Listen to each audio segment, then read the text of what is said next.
Al, thanks for taking the time. You bet. I got an email yesterday from the Bentonville School District about your new project. Oh, Tell me a little bit about Weather Hunters and how you're diving into this, why you're diving into this. And one thing, Al, I'm interested in, the email says that you're doing this with adventure and comedy. What is that? well, that's basically my stock in trade. That's what I do on the Today Show every day. But I've always loved animation. When I was a kid, I wanted to be an animator for Walt Disney. I thought that was where I was going to be. And things proved otherwise. But I've always thought that there was a nexus of animation and being able to tell weather stories, teach kids about weather, because no matter when I would speak at schools, teachers would, especially elementary school teachers would tell me, weather's the #1 topic most kids are interested in. So I've had this idea about doing a show about a family of weather people.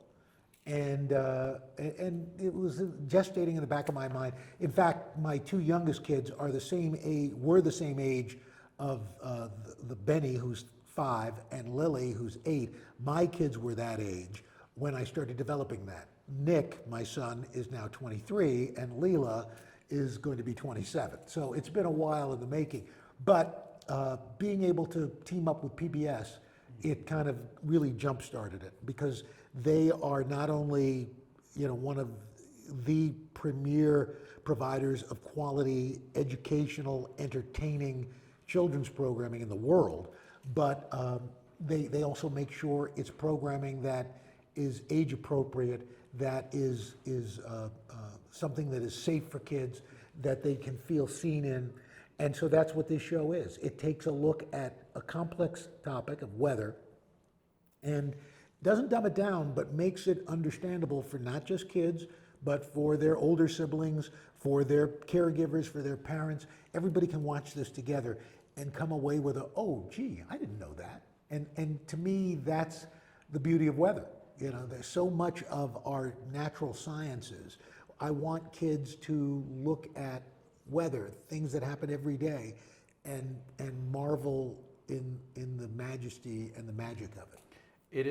Weather is a big topic. Obviously, here in Arkansas, we see a lot of weather. Sure. The saying is in Arkansas, if you don't like the weather, just hang out a few minutes, it'll change. Yep. But our kiddos here in Bentonville have been through some severe weather. Exactly. As of late. My 11 and 9-year-old, same world. They know when things pop up. They watch how the weather goes. Was part of your inspiration truly based in that adolescence, whether it's admiration or somewhat fear of what's coming? Well, I think what it is that, in a sense, forewarned is forearmed. If you understand the mechanics of it, if you understand what causes it, and how to protect yourself and your family, then I think it's less scary. It's no more that it's still, you've got to take precautions. You've got to, when severe weather happens, you have to be prepared and ready to act. But if as smaller kids, they understand the mechanics of all that and the science that goes in behind it, then maybe it's a little less scary as they get older. Let's talk about your career for a minute. I know. That's all that it's really worth, is just a minute. Yeah. I watched a piece you did with Willard Scott, I guess about a month ago, 6 weeks ago. And I'm assuming that this answer is going to have Mr. Scott involved in it. You have taken such an important topic of weather, and you've really meshed it with pop culture, with cooking, your passion for cooking, with health, with really everything. At what point did you realize that the weatherman is more than the guy giving the highs and the lows, but it is a personality, and it's something that storytelling needs to take over? Well, here's the thing, Aaron. I don't know that, I would love to say, yeah, I'm a genius, I thought of this. It really just happened, it developed. I mean, listen, I'm very fortunate, especially at the Today Show, but even before when I worked in local news, that I was fortunate enough to work for and with people who said, well, he can do more than that. And so it just kind of developed naturally. But it's one of those things I don't really think about how it happened. I mean, in a sense, do you like sausage? I love sausage. You love sausage. Yeah. Do you really want to know how it's made? Probably not. That's tough. Yeah, so I enjoy the end product. That's the best part.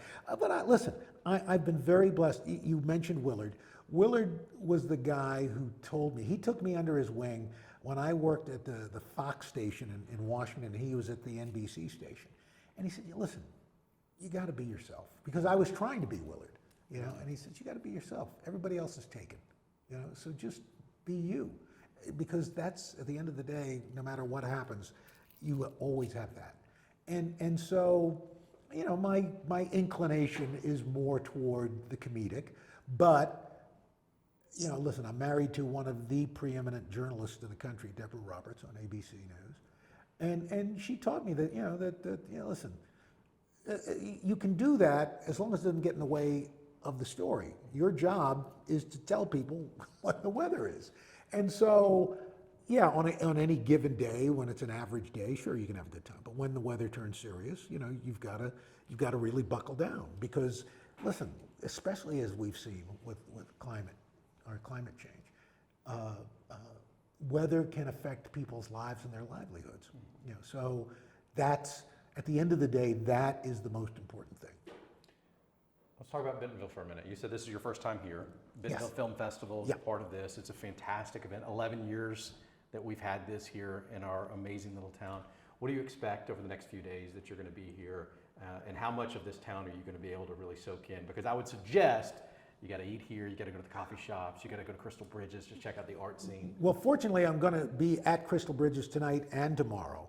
I'll probably wander into town a little bit, but it's a packed schedule. And then I finish tomorrow, head to the airport, which I love. They're doing all this renovation too. I'm an airport aficionado. But then I'm flying to Anchorage, Alaska, for the third hour of today. So I don't have a lot of boots on the ground time, but I definitely want to go to the Walmart museum. Driving in, seeing that, it's like that's where it all started. Wow. But just this hotel, the art everywhere, and I can't wait to see Crystal Bridges. All right, so we've had the Roker-thon. We've had amazing things that you've done from the Olympics that we were talked about. Weather Hunters is coming up. Seinfeld appearances. What's next for Al Roker? I don't know. I have no idea. And and I don't mean to sound disingenuous, but I've never planned. Listen, I wasn't going to be on TV. I didn't want to be on TV. I was going to be a writer or a producer or director, camera person, which I've done all those things, to make extra money when I was first starting out. And I certainly wasn't going to be an on-camera TV weather person. I don't call myself a meteorologist because I don't have a degree. So I don't know. I just kind of go with the flow. That's where, when I got my first job doing weekend weather, it was the end of my sophomore year in college. And my department chairman, who actually put me up for the job, but also told me after my first TV appearance in college, he said, "You've got the perfect face for radio."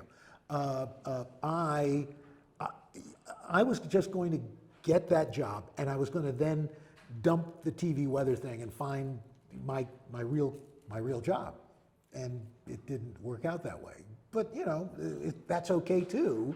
But no, I think, I don't know that I've answered your question, but I have no idea what's next. Then that's the beauty of it in a way. Yeah. I got no clue, and as you probably know, having two preteens, you have no idea what life is going to throw at you. Right.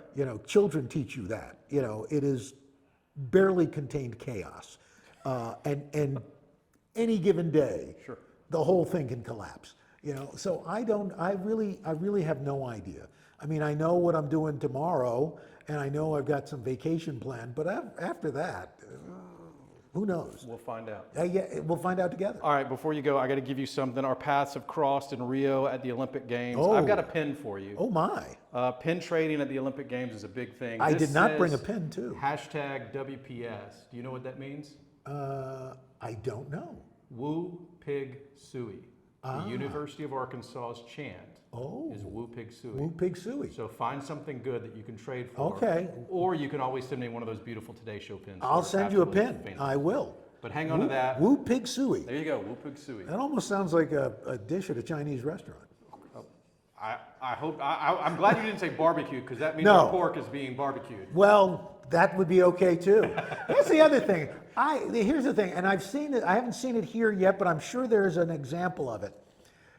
Throughout the South, there are, at barbecue places, there are always pictures on the sign usually, and maybe on the menu, of a pig in a chef's hat holding a fork. And they're the ones that are getting torched. Well, he's torching somebody, like, well, better him than me. It's almost like Charlie the tuna, you know, Yeah. who wanted to eat, wanted to be eaten. What's wrong with you? Where's your self-preservation? It's not there in the food world. No, it's not. It's The not pigs there. want to be, no, no, run away. There you go. All right, just me. Al Roker, thanks, man. You bet, I Aaron. appreciate Thank the time. you. Thank you so much.